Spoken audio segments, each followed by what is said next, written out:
नमस्कार। आज नेता प्रतिपक्ष राहुल गांधी ने एक और प्रेस कॉन्फ्रेंस की, एक और पर्दाफाश किया, चुनाव आयोग के सामने एक और सवालिया निशान लगाया। पहले लगता था एक घटना है, फिर लगा कि ये तो एक लड़ी बन रही है, और अब तो लगता है झड़ी लग गई। रोज चुनाव आयोग की गलतियों, गड़बड़ियों, फर्जीवाड़े के प्रमाण आ रहे हैं। रोज पाप का घड़ा भरता जा रहा। आज जो खुलासे किए हैं राहुल गांधी ने, ये नवीनतम खुलासे, नई तरह के खुलासे हैं। याद रखिए, एक ही आरोप बार बार अलग अलग जगह पे दोहराया नहीं जा रहा है। हर जगह पे कुछ नए खुलासे हो रहे हैं। आज जो राहुल गांधी ने कर्नाटका की आलंद और महाराष्ट्र की राजौरा विधानसभा क्षेत्र के बारे में जो आरोप लगाए हैं और प्रमाण दिए, वो पिछली बातों से भिन्न है। पहले वोट जोड़ने के, फर्जी वोट जोड़ने के आरोप थे। आज बड़े पैमाने पर फर्जी वोट काटने के आरोप लगे। पहले मामला सिर्फ इतना था कि कुछ लोगों ने जानबूझ के किसी एक विधानसभा क्षेत्र के अंदर गड़बड़ी की है। आज के अगर आरोप सही हैं, और जो इससे पता लग रहा है कि ये तो पूरी एक फैक्ट्री खुली हुई है, फर्जीवाड़े की फैक्ट्री के प्रमाण पहली बार मिले हैं। यानी कि एक जगह नहीं, पता नहीं कितनी जगह इस फैक्ट्री से माल सप्लाई हो रहा होगा। अब तक आरोप ये थे कि चुनाव आयोग कुछ कर नहीं रहा है, लेकिन अब आरोप ये है कि चुनाव आयोग जानबूझकर फर्जीवाड़ी करने वालों को बचा रहा है। चुनाव आयोग की मिली भगत है इस फर्जीवाड़े में। आज के आरोपों पे विस्तार से चर्चा करने से पहले आपको बता दूं कि ये पहला आरोप नहीं। कम से कम 4 गंभीर आरोप आ चुके हैं। वोट चोरी के 4 बड़े तरह के प्रमाण हमारे सामने आ चुके हैं। पहला प्रमाण, वो जिसके बारे में पूरा देश जानता है, फर्जी वोट का, जो वोट चोरी का पहला प्रमाण कर्नाटका के बेंगलोर से महादेवपुरा नामक असेंबली कॉन्स्टिट्युएंसी जो थी, बहुत बड़ी कॉन्स्टिट्युएंसी है, उसके अंदर 6 लाख वोटर हैं। उसके बारे में राहुल गांधी ने प्रेस कॉन्फ्रेंस की थी, पूरे प्रमाण दिए थे, लाख वोट के प्रमाण दिए थे। आरोप क्या था कि इस 6 लाख की कॉन्स्टिट्युएंसी में 1 लाख से अधिक, 1,02,50 ऐसे वोटर जोड़े गए थे जिनके पहली नजर में फर्जी होने का संदेह होता है। और क्यों संदेह होता है? क्योंकि ऐसे वोटर थे जिनके पते फर्जी थे, एक ही पते पर न जाने कितने वोटर दिख रहे थे, डुप्लीकेट दिख रहे थे, और नए वोटर जो कि 18, 19, 20 साल के होने चाहिए, उसका फॉर्म इस्तेमाल करते हुए बुजुर्ग लोग अपना नाम शामिल कर रहे थे। इस तमाम तरह के एविडेंस राहुल गांधी ने रखे। 1 लाख से अधिक वोटर की हेराफेरी का आरोप राहुल गांधी ने देश के सामने रखा था। और उसमें जवाब क्या मिला? जवाब मिला कि चुनाव आयोग ने पलट के राहुल गांधी से एफिडेविट मांगा। कहा, तुम एफिडेविट दो, नहीं तो देश से माफी मांगो। याद है आपको जो शानदार डायलॉग हमारे मुख्य चुनाव आयुक्त साहब ने दिए थे प्रेस कॉन्फ्रेंस के अंदर? ये हिंदी की कहावत है ना, उल्टा उल्टा चोर कोतवाल को डांटे। तो इतने गंभीर आरोप लगे, जिसके जवाब में चुनाव आयोग ने कहा, तुम एफिडेविट लाओ, हम क्या कर सकते हैं। और मजे की बात यह है कि पता लगा कि समाजवादी पार्टी ने एफिडेविट दिए थे। चुनाव आयोग ने प्रेस कॉन्फ्रेंस में कहा, नहीं नहीं नहीं, समाजवादी पार्टी ने कोई एफिडेविट नहीं दिए। समाजवादी पार्टी ने एफिडेविट देने का प्रूफ देश के सामने रख दिया। तो पता लगा जिन्होंने एफिडेविट दिए थे उन पे भी कोई कार्रवाई नहीं हुई। तो पहले क्या क्लेम था कि एफिडेविट दो तो कार्रवाई करेंगे, पता लगा एफिडेविट देने वालों पे भी कार्रवाई नहीं। ये किस्सा महादेवपुरा का था, वोट चोरी का पहला बड़ा प्रमाण जिसपे अब तक कोई कार्रवाई नहीं हुई है, कोई जांच नहीं हुई है। जिस जांच के लिए चुनाव आयोग को कुछ करने की जरूरत नहीं थी, केवल एक इंटरनल कार्रवाई का निर्देश देना था कि इतने लाख कैसे जुड़े, इसको देखो। किसी को नोटिस देने की जरूरत नहीं थी, चुनाव आयोग स्वयं ये सब काम कर सकता था। क्यों नहीं किया? आप सोचिए। वोट चोरी का दूसरा प्रमाण महाराष्ट्र के पनवेल विधानसभा से, और ये शिकायत करने वाले कांग्रेस के नहीं, पीडब्ल्यूपी, शेतकरी कामगार कामगार पक्ष जो है वहां की एक पार्टी, उस पार्टी के एक पार्टी के कैंडिडेट ने इसका प्रमाण रखा था। और इंपॉर्टेंट बात यह है कि उन्होंने इसकी शिकायत और प्रमाण चुनाव होने से पहले दिया था। चुनाव आयोग कह रहा है ना, कह रहे हार जाते हो उसके बाद तुम शिकायत करते हो, नहीं साहब, ये पूरा का पूरा आरोप और इसके सारे प्रमाण चुनाव से पहले दिए गए। आरोप क्या था? आरोप था कि उन्होंने बताया कि हमारी कॉन्स्टिट्युएंसी में हमें कम से कम 85,000 से अधिक डुप्लीकेट नाम दिख रहे हैं। डुप्लीकेट का मतलब ऐसे लोग जिनका मेरे ही असेंबली क्षेत्र में एक से ज्यादा जगह पे नाम, या ऐसे लोग जिनका पड़ोस की असेंबली कॉन्स्टिट्युएंसीज के अंदर नाम है। उन्होंने बाकायदा 85,000 से अधिक लोगों की सूची दी। एग्जैक्टली आपको मैं आंकड़ा बताऊं, उन्होंने दिए थे ये 85,211 डुप्लीकेट नामों की सूची दी। कुछ नहीं हुआ, ये नाम हटाए नहीं गए, चुनाव हो गया, वो कैंडिडेट चुनाव हार गया। अब इलेक्शन पिटीशन चल रहा है, जैसा आप जानते हैं पिटीशन कम से कम 4-5 साल चलता है, और अगर वो पिटीशन में जीत भी गए तब तक इस विधानसभा की कार्यवाही समाप्त तो हो जाएगी। चुनाव आयोग ने कुछ नहीं किया। वोट चोरी का तीसरा सबूत, जिसके बारे में चर्चा कम होती है लेकिन जो मेरे विचार से सबसे पुख्ता सबूत है, वो है उत्तर प्रदेश की कुंदरकी विधानसभा का, जहां उपचुनाव हुआ। कुंदरकी एक ऐसा विधानसभा क्षेत्र है जो सपा का बहुत मजबूत विधानसभा क्षेत्र है। 2022 में जब सपा प्रदेश में हारी, लेकिन कुंदरकी में जीती थी, 16% के मार्जिन से जीती थी, छोटे मोटे मार्जिन से नहीं जीती थी। लोकसभा चुनाव हुआ 2024 में, फिर सपा यहां पे लीड की।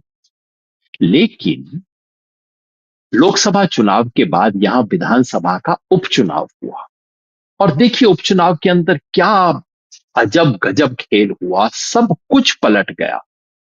सपा जो कि पिछले चुनाव में 16% से लीड की थी, जीती थी यहां पे 2024 में, 2022 में, वो हार गई, और हारी थोड़े बहुत से नहीं, 65% वोट से हार गई। 65% वोट, समझ रहे हैं क्या हुआ? इसकी जांच हुई।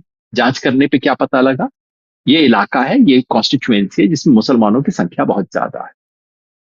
पता लगा तमाम मुस्लिम बूथों पर वोट डिलीशन हुआ था। लोकसभा चुनाव के बाद और विधानसभा का उपचुनाव होने से पहले यहां सिस्टमेटिक डिलीशन हुआ था मुस्लिम बूथों पर। यही नहीं, जिनका वोट बच गया था उनको वोट देने नहीं दिया गया। थानेदार ने, पुलिस ने धमका के लोगों को रखा, बाहर निकलोगे तो देख लेंगे तुम्हें। वोट नहीं पड़े उनके। और जो बीजेपी के स्ट्रांग होल्ड वाले बूथ थे, वहां दोनों चीजें, वहां लोकसभा चुनाव के बाद और विधानसभा चुनाव से पहले वहां दनादन वोट ऐड किए गए, ऐड भी हुए, और वहां पे मतदान भी धड़ल्ले से हुआ। तो 16% डाउन थी बीजेपी, 65% अप हो गई। ये कुंदरकी उत्तर प्रदेश का मामला है, पिछले साल की बात है, लोकसभा चुनाव के बाद की बात। चौथा सबूत है जो हम बार बार पेश कर रहे हैं आपके सामने, वो है SIR बिहार। उसकी लंबी चर्चा नहीं करूंगा क्योंकि मैं बार बार ये बात कह चुका हूं।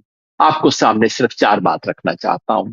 पहला, SIR बिहार जो है, बहुत बड़े फर्जीवाड़े का इसके अंदर प्रमाण आए हैं। आप सबने देखा होगा, तमाम लोगों ने, यूट्यूबर ने, तमाम लोगों ने बार बार दिखाया कि बिहार के अंदर SIR में BLO किस तरह से फर्जीवाड़ा करने पर मजबूर हुए हैं। BLO ही बैठ बैठ के लोगों के फॉर्म भर रहा है, और सब कुछ करने के बाद कितने नाम कटे? 65 लाख नाम। देश के इतिहास में इतने नाम कभी नहीं कटे हैं एक ही झटके में। 65 लाख नाम कटे हैं। आपने ये भी देखा होगा कि कटने के बाद जो ड्राफ्ट वोटर लिस्ट आई, जिसे चुनाव आयोग कहता है हमने तो क्लीन कर दिया, वोटर लिस्ट का गहन पुनरीक्षण करके अब इसमें से सफाई कर दी। सफाई होने के बाद पता है क्या हुआ? ऐसे कितने मकान हैं जिसके अंदर 10 से ज्यादा लोग वोटर हैं? ये मेरा बनाई हुई सीमा नहीं है, चुनाव आयोग की बनाई हुई सीमा है। चुनाव आयोग कहता है अगर एक ही घर में 10 से ज्यादा वोटर है तो ये शक का मामला है, इसके अंदर जाके इसकी इन्वेस्टिगेशन होनी चाहिए। आपको पता है नई ड्राफ्ट लिस्ट में ऐसे कितने लोग हैं, कितने मकान हैं? 16,90,000 से ज्यादा ऐसे मकान हैं बिहार में, जहां एक ही पते पर 10 से ज्यादा लोगों के नाम है। वोटर कितने हैं? 2.2 करोड़ 80 लाख के करीब वोटर है। 2 करोड़ 78 लाख शायद वोटर हैं जो कि इन जगहों पे रहते हैं। और ये तब ऐसे मकान, जाहिर है 10 से ज्यादा वोटर होने लगभग असंभव है। 10 से ज्यादा वोटर का मतलब है उस मकान में कम से कम 20-25 लोग रहते हों। ना जांच हुई, और ये आपको बताया जा रहा है कि बहुत अच्छा काम हो गया। फिर आप देखिए, इसके बाद हमने देखा कि ऐसे कितने मकान हुए जहां जहां पे झूठे एड्रेस हैं, जहां एड्रेस दिया ही नहीं है। लाखों की संख्या के अंदर ऐसे मकान हैं। और हमने ये भी चेक किया कि जो नए वोटर जुड़ रहे हैं बिहार में एसआईआर में, इनकी आयु क्या है। महादेवपुरा के अंदर जो राहुल गांधी ने चेक किया था वो हमने इस बार चेक किया। पता लगा कि जितने नए वोटर जुड़ रहे हैं उनमें से सिर्फ 1/4 ऐसे हैं जिनकी उम्र 18, 19 या 20 है, यानी कि जिन्हें होना चाहिए था। 3/4 लोग ऐसे हैं जिनको फॉर्म 6 में होना ही नहीं चाहिए, जो नए वोटर हो ही नहीं सकते हैं। क्या फर्जीवाड़ा चल रहा है। हमने ऑब्जेक्शन देखे, जो लोग आपत्तियां कर रहे हैं। जाहिर है ड्राफ्ट लिस्ट आने के बाद आपत्ति हो सकती है, होती है। आपत्ति होने पे क्या पता लगा? आपत्ति होने के बाद पता लगा कि ये जो आपत्ति है ये खुद वही लोग कर रहे हैं जिन्होंने अपना नाम दिया था। यानी कि वही व्यक्ति जिसने 1 महीने पहले कहा था कि आप मेरा नाम जोड़ दीजिए, वही व्यक्ति अब अपने ही नाम के विरुद्ध आपत्ति कर रहा है और कह रहा है कि आप मेरा नाम हटा दीजिए इसके अंदर से। अब आप सोचिए इसके पीछे क्या खेल होगा। साधारण आपत्ति नहीं, हमने ये भी देखा कि कुल 500 जो टोटल वोटर हैं उनमें से 58 वोटर कह रहे हैं कि आप मेरा नाम जो है इसलिए हटा दीजिए। 58% वोटर हैं जो कि खुद अपने नाम पर आपत्ति कर रहे हैं, खुद। 58%, एक दो नहीं। और इन 58% में हमें 555 लोग ऐसे मिले जो कि कह रहे हैं कि मैं विदेशी हूं इसलिए आप मेरा नाम काट दीजिए। सोचिए, व्यक्ति खुद कह रहा है कि मैं विदेशी हूं, मतलब कह रहा है कि मुझे जेल में डाल दीजिए। 22 लोग ऐसे मिले जिन्होंने लिख के कहा है कि मेरी मौत हो गई है, मेरा नाम आप वोटर लिस्ट से हटा दीजिए। चुनाव आयोग ने क्या किया? चुनाव आयोग ने कहा कि यह शानदार काम हो रहा है, इस जैसा तो कुछ चीज हुई नहीं है। बहुत बड़ी उपलब्धि के रूप में चुनाव आयोग ने इसको पेश किया। अब आज का प्रमाण, ये 4 वोट चोरी के प्रमाण पहले आ चुके हैं। अब पांचवी बात जो कि आज राहुल गांधी ने पेश की। आज राहुल गांधी ने जो चीज पेश की है वो कर्नाटका की एक विधानसभा क्षेत्र है आलंद, वहां के बारे में है। ये वो विधानसभा क्षेत्र है जहां पिछली बार कांग्रेस के नेता बी आर पाटिल सिर्फ 500 वोट से हार गए। इसलिए मुझे याद है 2023 में जब हम कर्नाटका विधानसभा चुनाव के वक्त काम कर रहे थे तो सबकी निगाह आलंद विधानसभा क्षेत्र पे थी, क्योंकि इसको बिल्कुल मार्जिनल सीट माना जाता था कि बस थोड़े से वोट से इसका फैसला होने वाला है। इस सीट में एक खेल हुआ था। आज राहुल गांधी ने उसके प्रमाण दिए। ये बात 3-4 दिन से अखबारों में भी आ रही है, द हिंदू के अंदर बहुत प्रोमिनेंटली ये खबर छप चुकी है। खबर ये, मामला ये है कि चुनाव होने से जस्ट पहले 6,000 से ज्यादा वोट काटने की एप्लीकेशन आई। एप्लीकेशन कैसे आई? ऑनलाइन आई। 6,000 से ज्यादा। और ये कौन वोटर थे? 6,018 वोट काटने की अर्जी है। ये कौन वोटर थे? ये वोटर ज्यादातर उन बूथों पे थे जहां कांग्रेस ने लीड किया था, तो कांग्रेस के समर्थक वोटर थे। और हुआ ये कि वहां एक, और उसके बाद जब अर्जी आई वोट कटने की तो लोगों को नोटिस जारी हुए कि भाई तुम्हारे नाम काटने की आई है, आपका नाम क्यों ना काट दिया जाए। उनमें से ज्यादातर लोगों को तो पता भी नहीं लगा, लेकिन एक व्यक्ति को नोटिस पता लग गया, उसको मिल गया। और उसने देखा कि मेरे पड़ोसी ने मेरे नाम पे ऐतराज किया। तो वो पड़ोसी के पास पहुंच गया, भाई तेने मेरे नाम पे ऐतराज क्यों किया है? पड़ोसी ने बोला, भाई मेरा क्या मतलब, मेरे को तो पता ही नहीं किसने ऐतराज किया, मैं क्या जानता हूं। वहां से भांडा फूटना शुरू हुआ। फिर वो कैंडिडेट बी आर पाटिल के पास गए, जो कि महाराष्ट्र के एक महत्वपूर्ण नेता है, संघर्षों के साथी है, उनके पास गए। और उन्हें बताया कि देखिए ये तो आया है, कुछ और लोगों का भी आया होगा क्या। फिर उन्होंने पता करना शुरू किया तो उन्हें पता लगा कि 6,000 लोगों के नाम काटने की अर्जी आई। उन्होंने तुरंत उसके विरुद्ध प्रोटेस्ट किया और वो नाम नहीं कटे, कटे नहीं है वो नाम। और बी आर पाटिल मुश्किल से 10,000 वोट से वो चुनाव जीते। मतलब कि अगर ये 6,000 वोट कट जाते तो वो चुनाव हारने की स्थिति में लगभग आ सकते। खैर, ये हुआ। इसके बाद वहां पे एफआईआर हुई, क्योंकि उन्होंने कहा कि ये तो बड़ा फर्जीवाड़ा हुआ है। बिल्कुल ठीक बात है, फर्जीवाड़ा हुआ है और फर्जीवाड़े के खिलाफ शिकायत की गई, इस पे एफआईआर दर्ज हुई। जो वहां के चुनाव अधिकारी थे उन्होंने एफआईआर दर्ज की। एफआईआर दर्ज करने के बाद उन्होंने चुनाव आयोग से, एफआईआर जब दर्ज हो गई तो पता करना है कि भाई ये कहां से आया। ऑनलाइन है। जिन लोगों के नाम से पूछा गया था, जिन लोगों के नाम से शिकायत आई थी, सब लोगों ने कहा जी हमें तो पता ही नहीं, हमने तो कोई शिकायत की नहीं, पता नहीं मेरे नाम से किसने कर दी। फोन फर्जी निकले, पीछे के पते फर्जी निकले, लेकिन ऑनलाइन हुई थी, इसका मतलब आईपी एड्रेस था। एक तरफ डायनेमिक आईपी एड्रेस आया। तो फिर जरूरत थी कि इस डायनेमिक आईपी एड्रेस के पीछे का डिवाइस क्या था, इस फाइनल आईपी डेस्टिनेशन क्या था, डिवाइस क्या था। और चूंकि ये सारा काम ओटीपी के जरिए होता है, तो ओटीपी कहां आया था, किसने उस ओटीपी को ओके किया था, ये सब जानने के लिए कर्नाटका की सीआईडी, क्योंकि तब तक वहां कांग्रेस की सरकार बन चुकी थी और सीआईडी इस काम को वो मुस्तैदी से कर रही थी, जो कि उसे करना चाहिए वैसे भी। एफआईआर था, सीआईडी का काम था। सीआईडी ने पूछा। अब इसका जवाब सिर्फ चुनाव आयोग दे सकता। और महाराष्ट्र की सीआईडी 18 बार चिट्ठी लिख चुकी है चुनाव आयोग को कि कृपया आप हमारे को ये सूचना दे दीजिए। चुनाव आयोग ये सूचना नहीं दे रहा। इसके पीछे खेल क्या है पता है? राहुल गांधी ने खुलासा किया कि ये जो तमाम जहां से ऐतराज आ रहे, ये ऐतराज करने वाले लोग थे, ये सब अपने अपने जगह की वोटर लिस्ट के नंबर 1 पे थे। क्योंकि नियम ये है कि ऐतराज वही व्यक्ति कर सकता है जो कि उसी बूथ का, बाहर का व्यक्ति ऐतराज नहीं कर सकता। तो इसमें मतलब क्या हुआ? कोई कहीं पे बैठा हुआ था, दिल्ली में, बेंगलोर में, हम नहीं जानते कहां बैठा हुआ था, उसने एक सॉफ्टवेयर बनाया और सॉफ्टवेयर में कहा कि फला फला लोगों के नाम काटने हैं और इनका बूथ पे जो भी नंबर 1 व्यक्ति है उसके नाम से इन पे ऐतराज कर दो, इनके नाम काटने की अर्जी देनी। 36 सेकंड के अंदर 2 एप्लीकेशन भरे गए, जो कि कोई इंसान कर ही नहीं सकता है।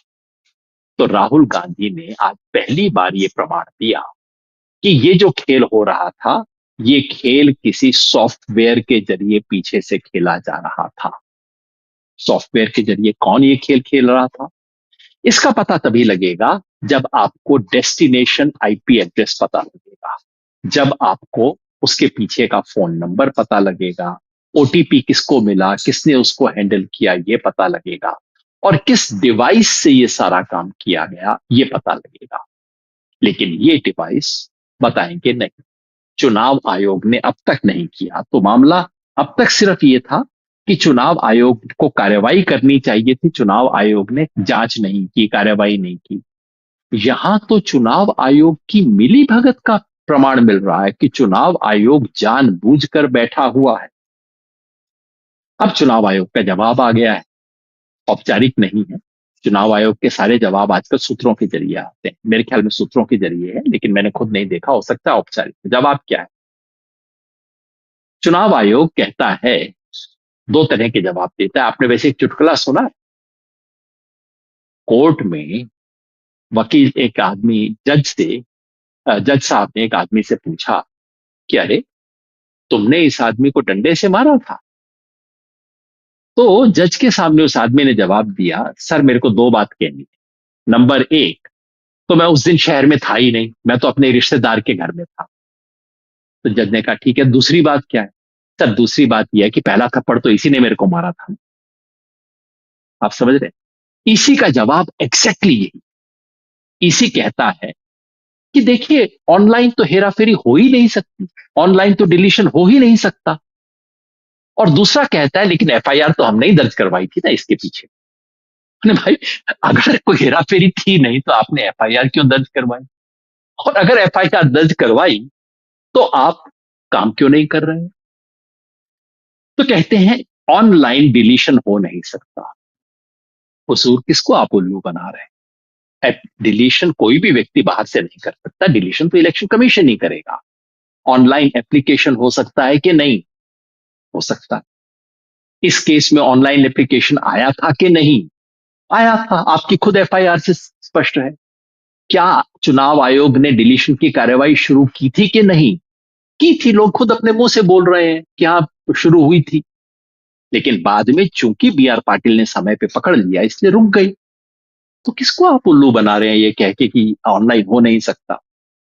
और दूसरा, चुनाव आयोग कहता है लेकिन एफआईआर तो हमने ही दर्ज करवाई थी। बहुत अच्छी बात है, आपने दर्ज करवाई थी, यानी कि उस अफसर ने दर्ज करवाई थी जिसको ये शिकायत मिली थी। उस अफसर को धन्यवाद, चुनाव आयोग भी धन्यवाद देना चाहता है तो उसको भी धन्यवाद। लेकिन हुजूर, अगर आपने दर्ज करवाई थी तो अब आप फॉलो अप क्यों नहीं कर रहे हैं? जब आपसे वो प्रश्न पूछा जा रहा है कि भाई आप और ये बताइए किस मशीन से ये सारी हेरा फेरी हुई, वहां तक पहुंचने में हमें मदद कीजिए। आप 1.5 साल से इस सवाल का जवाब क्यों नहीं दे रहे हैं? क्या खतरा है? कौन सी मशीन है? किस हेडक्वार्टर से काम कर रही है? कहीं बहुत बड़ा खेल तो नहीं है जो कि पर्दा जो उठ गया तो खेल खुल जाएगा? कहीं ये मामला तो नहीं है? जितना जल्दी से, जितनी तत्परता से आप राहुल गांधी के सवालों का जवाब दे देते हैं, घंटे भर में बीसी का जवाब आ गया, उतनी तत्परता से आप कर्नाटका की सीआईडी का जवाब क्यों नहीं देते हैं? तो वोट चोरी का खेल गहरा होता जा रहा है, बड़े सवाल पूछे जा रहे हैं। और अब सवाल यह आ रहा है कि ये चोरी है कि डकैती? सवाल इसलिए पूछा जा रहा है क्योंकि चुनाव आयोग जो जो सबूत चाहिए, उन सबूतों पे अब चुनाव आयोग बैठा हुआ है। चुनाव आयोग राहुल गांधी से कहता है, तुम साबित करो कि जो लोग फर्जी के थे उन्होंने वोट दिया कि नहीं। इसका एविडेंस तो आपके पास है, आप बैठे हुए हो, आप दो ना इसका एविडेंस, आप साबित करो ना। चुनाव आयोग कहता है एसआईआर में कि आप साबित करो कि गड़बड़ी है। अरे, आप तो सूचना नहीं दे रहे, सूचना सिर्फ आपके पास है, हमारे पास तो सूचना नहीं है। चुनाव आयोग ने जितने लोगों को नोटिस दिया है उसकी कोई लिस्ट देने को तैयार नहीं। जितने लोगों का नाम ऐड और डिलीट हुआ है उसमें से आधे भी लोगों का नाम आज तक चुनाव आयोग ने सार्वजनिक नहीं किया है। आप सूचना देते नहीं हो, फिर हमसे प्रमाण मांगते हो। और यही नहीं, जनता को सूचना देने के जो नियम है वो नियम चुनाव आयोग बदल रहा है। पहले नियम था कि आप सीसीटीवी मांग सकते हो फुटेज, अब चुनाव आयोग ने नियम बदलवा दिया है ताकि आप मांग ना सको। ये क्या छुपाने के चक्कर? धीरे धीरे चुनाव आयोग के इस महान संवैधानिक संस्था, जो एक जमाने में पूरे देश के लोग सर उठा के देखते थे कि हाँ, संस्था हो तो ऐसी, इस महान संस्था को, की साख को आज मिट्टी में मिलाया जा रहा है। और पलट के जो लोग इसका प्रमाण देते हैं, पलट के उन पे आरोप लग रहे हैं। आज किसी बीजेपी के नेता ने कह दिया राहुल गांधी भारत में वही करवाना चाहते हैं जो कि बांग्लादेश और नेपाल में हुआ। पलट के ये नहीं पूछते हैं कि चुनाव आयोग वो काम कर रहा है जो कि बांग्लादेश के चुनाव आयोग ने किया था, जिसकी वजह से बदनाम हो गया, जिसकी वजह से वहां इंटरिम सरकार सुप्रीम कोर्ट चलाया करता था। तो उल्टा चोर कोतवाल को डांटे, ये स्थिति हो गई। लेकिन जनता देख रही है, आप देख रहे हैं, हम देख रहे हैं। और अभी तो नेता विपक्ष राहुल गांधी कहते हैं कि हाइड्रोजन बम तो उन्होंने फोड़ा ही नहीं है। पाप का घड़ा धीरे धीरे भर रहा है, हम सबको निगाह रखनी है और वोट के अपने अधिकार की रक्षा के लिए संघर्ष करना है। नमस्कार।